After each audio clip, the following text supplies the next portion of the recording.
আজ কি রান্না করলে গো? আজকে আজকে বৃহস্পতিবার, আজকে রান্না করেছি।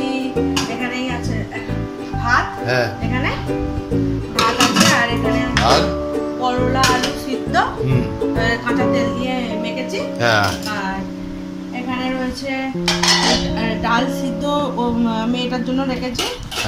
আর আমাদের জন্য ঢেঁড়স আলু ভাজা। আর আমি ডাল সিদ্ধ খাবো না, ওই জন্য ডালটা 5 ফোড়ন আর শুকনো লঙ্কা তেজপাতা দিয়ে সাঁতলেছি। আর এখানে আছে মাছের ঝাল। আর এখানে রয়েছে দই বেগুন। বাস আজকে স্পেশাল নাকি? দই বেগুনটা স্পেশাল কিছুই নয়, দই বেগুনটা করেছি তোমার বেগুনটাকে ভেজে নিয়েছি। লম্বা লম্বা বেগুনটা এনেছিলে কিন্তু ভেতরে পোকা ছিল বলে কেটে নিয়েছি। লম্বা বেগুনটাই বেশ ভালো হতো।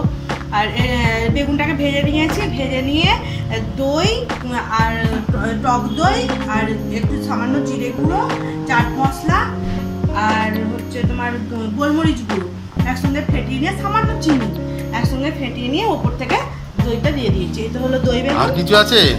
হ্যাঁ, এখানে আছে আমের চাটনি। এই যে আমের চাটনি কালকে করেছি। হ্যাঁ, আর হয়ে যাবে। আরো কিছু আছে? হ্যাঁ, আর এখানে আছে ছোলার ডালের পাতুরি। আরে বাপ! হ্যাঁ, ছোলার ডালের পাতুরিটা ছোলার ডাল আগে রাত্রেবেলা ভিজে রেখে দিয়েছিলাম, দিয়ে এবারে তোমার ওই ছোলার ডালটাকে ছেঁকে নিয়ে অল্প সামান্য একটু জল দিয়ে ওই ছোলার ডালে আদা, কাঁচা লঙ্কা আর পেস্ট করে নিয়েছি আগে, এক টুকরো আদা।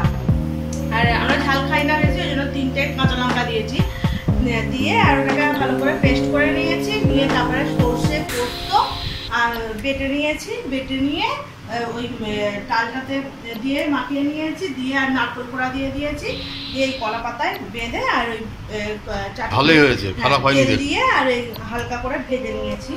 ওটা পাতে একটা খুলে দেখাই, এই যে দেখো। বাবা, তো অনুষ্ঠান বাড়ির মতো পাতুরি হয়ে গেছে। না, অনুষ্ঠান বাড়ির মতন হয়নি, এরকমই তো বাঁধে দেখি। এই যে হ্যাঁ, এরকম হয়েছে বাহ পাতুরিটা। ওকে, টাটা, বাই। যদি তোমাদের ভালো লেগে থাকে আমার এই রেসিপিটা, তাহলে লাইক, শেয়ার আর কমেন্ট করো। যদি ভালো